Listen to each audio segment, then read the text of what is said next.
ह्या युनिव्हर्सिटीच्या ज्या सदनिका आहेत त्याच्याबद्दल योग्य निर्णय घ्यावा. धन्यवाद. धन्यवाद विश्वनाथजी. जितेंद्र आव्हाड.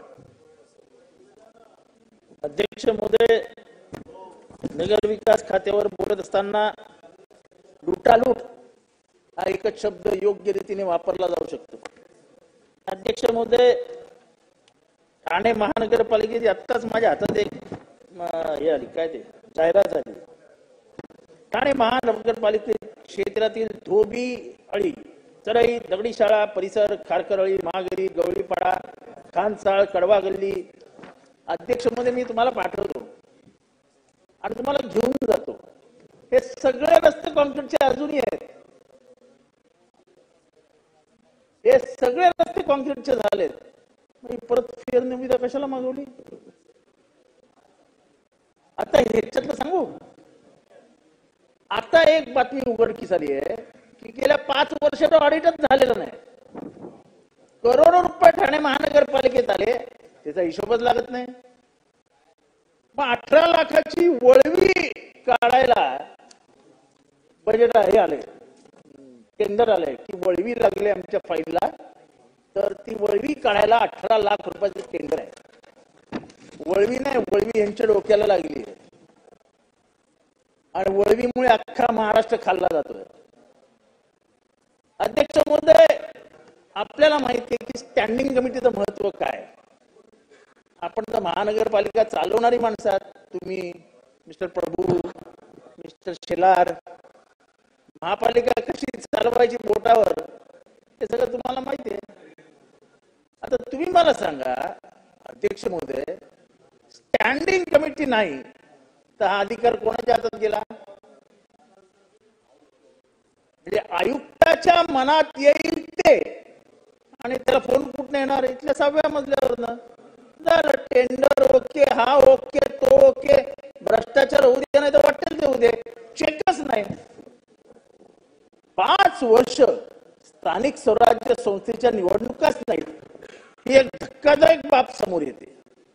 अध्यक्ष महोदय, आपल्याला लाज वाटली पाहिजे. MMRDA आपल्या पालिका क्षेत्रातलं सर्वात श्रीमंत संस्था होती.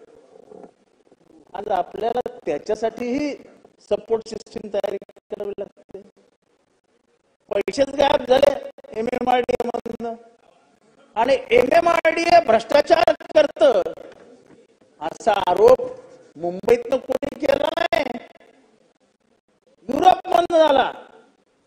आणि युरोप मधल्या राष्ट्रांनी आपल्या पंतप्रधानांना आणि डिप्लोमॅट्स थ्रू भारताला कळवलं की आमच्याकडे पैसे मागितले आणि पैसे घेतले. MMRDA कडनं ही अपेक्षा, आणि त्याच्यावर चौकशी वगैरे काय लावायची? काय नाही, लक्ष पण नाही. अध्यक्ष महोदय, आमच्या इथे एक नवयुगा नावाचा कॉन्ट्रॅक्टर आहे. हा नवयुगावाला म्हणजे कोण? तर मध्यंतरी माहिती आहे हे बांधत होता बोगदा, तो बोगदामध्येच कोसळला आणि 50-60 लोक मध्ये अडकली. त्याचा करता करविता नवयुगा. आणि आता या नवयुगाला MSRDC असू दे नाही तर MMRDA असू दे, सब कुछ नवयुगा, नवीन युगच उघडलं त्यांनी. कुठलीही परमिशन नाही आमच्या इथल्या कोस्टल रोडला. त्या कोस्टल रोडला NOC देऊन त्याची वर्क ऑर्डर काढण्याची तयारी सुरू केली MMRDA ने. केंद्राची एकही परमिशन आलेली नाही. अध्यक्ष महोदय, आंधळ दळतण कुत्रपीठ खाते. अध्यक्ष महोदय, अध्यक्ष महोदय, सगळ्यांनीच सांगितलं ही सिडकोची परवडणारी घरं, आर्थिक दुर्बल आणि असे अल्प उत्पन्न गट वगैरे वगैरे वगैरेंसाठी घर आहेत. घर कितीला माहिती आहे का अध्यक्ष महोदय? 72 लाखाला एक घर, परवडणारी घर 72 लाखाला. आणि 72 लाखाची घरं विकण्यासाठी म्हणून आपण 400 कोटी रुपयाची जाहिरात केली. 400 कोटी रुपयाची जाहिरात म्हणजे भ्रष्टाचाराच्या सगळ्या परिसीमा आपण ओळखून टाकलेल्या आहेत. अध्यक्ष महोदय, ही घरं विकली जात नाहीत. ज्यांनी बुक केली आहेत ते आमच्याकडे येत आहेत, ते आमचे पैसे 1.5 लाख रुपये अडकले ते परत घेऊन द्या. सिडको तेही द्यायला तयार नाही. पण अध्यक्ष महोदय, याला न्याय कोण देणार? हा जो भ्रष्टाचार वाढायला लागलाय हा थांबवणार कसा आपण? अध्यक्ष महोदय, मी भ्रष्टाचाराचा नमुना सांगतो. मुंबई महानगरपालिका एकूण 227 पैकी 110 भूखंडांच्या भाडेपट्ट्यांची नूतनीकरणाची कारवाई झालेली. आता आपण मुंबई महानगरपालिकेचे योग्य आहे का? याच्यात भ्रष्टाचार नाही का? हा नूतनीकरण करायला तुम्हाला किती वेळ लागतो या भूखंडांचा? पण करायचंच नाही, फक्त पैसा पैसा पैसा पैसा. भ्रष्टाचाराने पोखरली गेली आहे मुंबई महानगरपालिका. आणि आम्ही काम करतो असं सांगून तुम्ही मुंबई महानगरपालिका लुटून टाकली, त्याचे असलेले डिपॉझिट उडवून टाकले. अध्यक्ष महोदय, मुंबई महानगरपालिकेवर जी परिस्थिती आली आहे त्या परिस्थितीला कारणीभूत सरकार आहे. आणि या सरकारने जे स्थानिक स्वराज्य संस्थेचे हाल केले ठाण्यामध्ये आम्ही बघतो साहेब, कंट्रोलच नाही. इथनं फोन आला दे टेंडर, तिथनं फोन आला दे टेंडर. काय लावलंय काय? लोकनियुक्त प्रतिनिधी असली तर थोडासा अंकुश असतो, पण तो अंकुश असूच नाही. फक्त 6वा मजला आणि कमिशनर यांचा हॉटलाईन असावी अशी इच्छा असणाऱ्यांना ही निवडणूक नको आहे. पण त्याच्यामुळे नगरीचे हाल होत आहेत. अध्यक्ष महोदय, सगळ्यांनी पाण्याचा प्रश्न उचलला. पाण्याचा प्रश्न फार गंभीर होत चाललाय. आपण मोठे मोठे रस्ते बांधतोय, मोठे मोठे पूल बांधतोय, मोनोरोल, मेट्रो रेल, अमुक रेल, तमुक रेल. लोकसंख्या वाढणार आहे, पाणी कुठून आणणार आहे? आपलं प्लॅनिंगच नाही पाण्यासाठी. ठाण्यामध्ये तर तुम्हाला भीक मागावी लागते एक एक एजन्सीकडे जाऊन. कधी MIDC कडे मागावी लागते, कधी स्टेम कडे मागावी लागते. पण कोणीही लक्ष द्यायला तयार नसतं. पाण्यासाठी वणवण फिरावं लागतं ठाणेकरांना. आणि वाईट ह्या गोष्टीचं वाटतं की 2.5 वर्ष याच ठाण्यामध्ये आमचे मुख्यमंत्री होते. त्याला मुख्यमंत्र्याचं जर चुटकीसारखं काम होतं. जर ते 2300 कोटी रुपयाचं कचऱ्याचं टेंडर काढू शकतात तर 2300 कोटी रुपयाचा डॅम पाठवू शकत नाहीत. आमच्या इथे अध्यक्ष महोदय 2300 कोटी रुपयाचं कचऱ्याचं टेंडर काढलंय. 2300 कोटी रुपयाचं. आमच्या इथे कचऱ्यात सर्वात जास्त भ्रष्टाचार होतो. अध्यक्ष महोदय, डम्पिंगला जागा नाही. कुठेतरी टाकायचं, आग लागायची, आग लावायची. प्रदूषणाने पूर्ण ठाणे शहर वेढलं गेलंय. त्याच्यावरती कोणी काही बोलायचं नाही, कारण का काही उपायच नाही, काही करणारच नाहीयेत. अध्यक्ष महोदय, हे मला एक अजून लक्षात आणून द्यायचंय, ते म्हणजे ठाणे, कल्याण डोंबिवली या परिसरातली वाढलेली अतिक्रमण. अध्यक्ष महोदय, कशाला कायदे करतो आपण? आपण बसून इथे कायदा केलाय ना की जर अनधिकृत बांधकामं केली गेली तर अधिकाऱ्यांना जबाबदार धरू.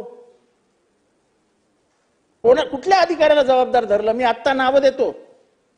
60 बिल्डिंगी पाडल्या गेल्या. 60 बिल्डिंगी. प्रत्येक बिल्डिंग मध्ये 30 कुटुंब धरा. 200 कुटुंब रस्त्यावर आली. सगळ्या अधिकाऱ्यांनी पैसा घेतलाय.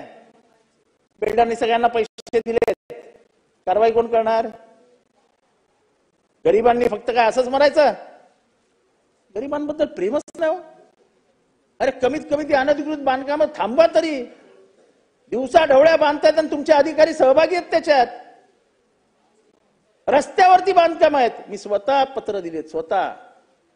पण कुठलीही कारवाई करायला कोणीही तयार नाही. करतो ना. आयुक्तांना भेटतो, आयुक्तही लक्ष द्यायला तयार नाहीत. कारण का सब तेरी भी चूप मेरी भी चूप. अध्यक्ष महोदय, हे अतिक्रमणाचं फार गंभीर प्रकरण आहे. रस्त्यावरती बांधकामं व्हायला लागली आहेत. एकीकडे आमचे मुख्यमंत्री साहेब म्हणतायत आपण जेवढे पण डीपी रोड आहेत तेवढे उडूया. कसले उडूया? 10 बिल्डिंग बांधल्यावरती त्या डीपी रोडवरती कशी काय ते उघडलं जाणार? अध्यक्ष महोदय, हे SRAचं एक प्रकरण मला निदर्शनास आणायचं, फार सिरियस आहे. अध्यक्ष महोदय, आपण अनेक वर्ष मुंबईत काम करता.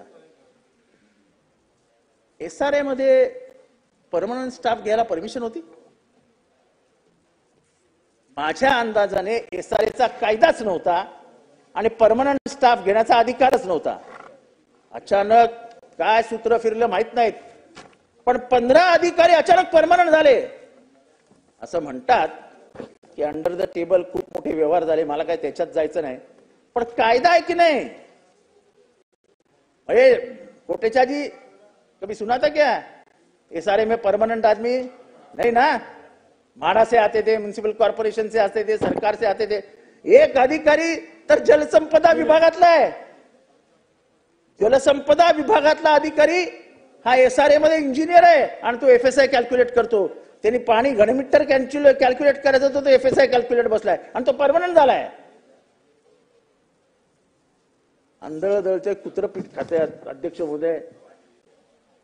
आमच्या ठाण्यामध्ये एक गंभीर प्रकार मी सरकारच्या निदर्शनास आणतोय. गेल्या 15 वर्षामध्ये म्हाडाची गरज दिलेली नाही. बिल्डरनी काही प्रमाणात म्हाडाची घरं द्यायची आहेत, का देत नाही? काय करायचं ते करून घ्या. आमचे अधिकारी लक्ष देत नाहीत आणि म्हाडाची गरज मिळाली नाही. कशी काय मिळणार गरीबाला घर? जर बिल्डरचीच बाजू घेणार जर तुमची ठाणे महानगरपालिका असेल तर घर मिळणारच नाहीत. लावा ना चौकशी, कोण आहेत ते बिल्डर ज्यांनी म्हाडाला गरज दिली नाही, आणि त्याच्यामुळे याची चौकशी होणं फार गरजेचं आहे. अध्यक्ष महोदय 5 मिनिटं. अध्यक्ष महोदय मला एका मंत्र्याचं इथे कौतुक करावं वाटतंय. 12 मिनिटं झाली. 5 मिनिटं अध्यक्ष महोदय. जे आम्ही 6 जण आहोत त्या 6 जणांना वेळ द्या असं सहा जणांचा प्रश्न नाही, समोरच्या बाजूची बघायला लागते. अध्यक्ष महोदय 6 जणांना टाइम द्या असं अध्यक्षांनी सांगितलंय ना. प्लीज. अध्यक्ष महोदय मला एका मंत्र्याचं इथे कौतुक करावं वाटतं. अध्यक्ष महोदय असं का होतं की दरवेळेस बजेट मांडताना मागासवर्गीयांच्याच बजेटला कात्री लावली जाते आणि जो कॉन्स्टिट्युशनली रॉंग आहे, संविधानिक अधिकार नाही. आणि म्हणून शिरसाट साहेब मनाचा मोठेपणा आहे माझ्या. पक्षविनिवेश बाजूला ठेवावा लागतो. जेव्हा जिनच्यावर अत्याचार झालाय, जिनच्यावर अन्याय झालाय, पिछड़ा कुचला, उसके हक और अधिकार के लिए अपने में कोई राजनीतिक भेदभाव नहीं होना चाहिए. मैं आज दिल की गहराइयों से आपका अभिनंदन करता हूं कि आपने बहुत कड़क मुद्दा उठाया कि तुम मेरा निधी नहीं काट सकते हो, तुम्हारा अधिकार नहीं है. कोणीतरी हे जबरदस्ती बोलायला पाहिजे होतं, ह्यांना ऐकवायला पाहिजे होतं. ह्यांना वाटतं आपलीच सत्ता आहे, आपण करू तो कायदा.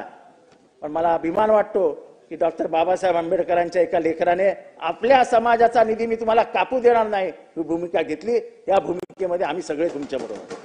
धन्यवाद. अरे काय बजेट तुमचं आहे काय? संग्राम. अध्यक्ष मध्ये शेवटच्या मुद्द्यावर येतोय. अध्यक्ष मध्ये कोर्टामध्ये तर मजाच चालू आहे. बीडला एक न्यायाधीश सस्पेंडेड इन्स्पेक्टर आणि सस्पेंडेड PSI आणि ते पण संतोष देशमुखच्या केसमध्ये त्याच्यावर दारू पित बसलेत. अरे काय आहे की नाही भीती? नाशिकमध्ये कोकाटेंना बडतर्फ केला, निवडणूक लागली तर खर्च वाढेल. अरे तुम्हाला काय करायचंय? म्हणजे काय गुन्हेगारांना माफ करणार की काय तुम्ही? म्हणजे कोर्टामध्ये पण जे काय चालू आहे ते काय बरोबर नाही. अध्यक्ष महोदय चॅरिटी कमिशनर मध्ये तर कोण वालीच नाही हो. आमच्या इथे एक 28 एकर फॉरेस्टचा तुकडा, फॉरेस्ट, खोटी कागदपत्र रतनशी प्रेमजी ट्रस्टने दिली आणि त्या महाशयांनी फॉरेस्टची जमीन विकण्याला परवानगी देऊन टाकली. जेव्हा मी बोंबाबोंब केली तेव्हा कुठे थांबवलं आणि आता हायकोर्टाने त्याच्यावर स्ट्रिक्चर्स मारली. पण आपण जबाबदार धरणार आहोत की नाही चॅरिटी कमिशनर्सना की तुम्हाला कोणी अधिकार दिले जमिनी विकायच्या? आणि त्यामुळे परिस्थिती दुर्लक्ष झाल्यामुळे अत्यंत गंभीर होत चालली आहे. धन्यवाद. अध्यक्ष महोदय ओबीसीवर अन्याय होतोय. विद्यार्थ्यांना अजून कपडे गणवेश मिळायला पैसे मिळत नाहीये. शेवटचे 2 मिनिटं. नाही झालं. ओबीसी शेवटचे 2 मिनिटं. संग्राम जगताप घ्या. शेवटची 2 मिनिटं अध्यक्ष महोदय. शेवटची 2 मिनिटं अध्यक्ष महोदय. एकीकडे सांगायचं त्यांची वेळ द्या इथे. चला वेळ द्या त्यांची. एकीकडे सांगायचं आम्ही ओबीसीच्या जीवावर निवडून येतो आणि कात्री कोणाला मारायची? ओबीसीलाच कात्री मारायची. अरे ओबीसीने काय घोडं मारलं का तुमचं? अरे तुम्हाला सत्तेवर बसवलं ना ओबीसीने, त्या ओबीसीचे हालाल होताना तुम्हाला काहीच वाटत नाही का? विद्यार्थ्यांना स्कॉलरशिप नाही, संग्राम पीएचडी जगताप करणाऱ्या विद्यार्थ्यांना स्कॉलरशिप नाही, म्हणजे संग्राम जगताप सुरू कर.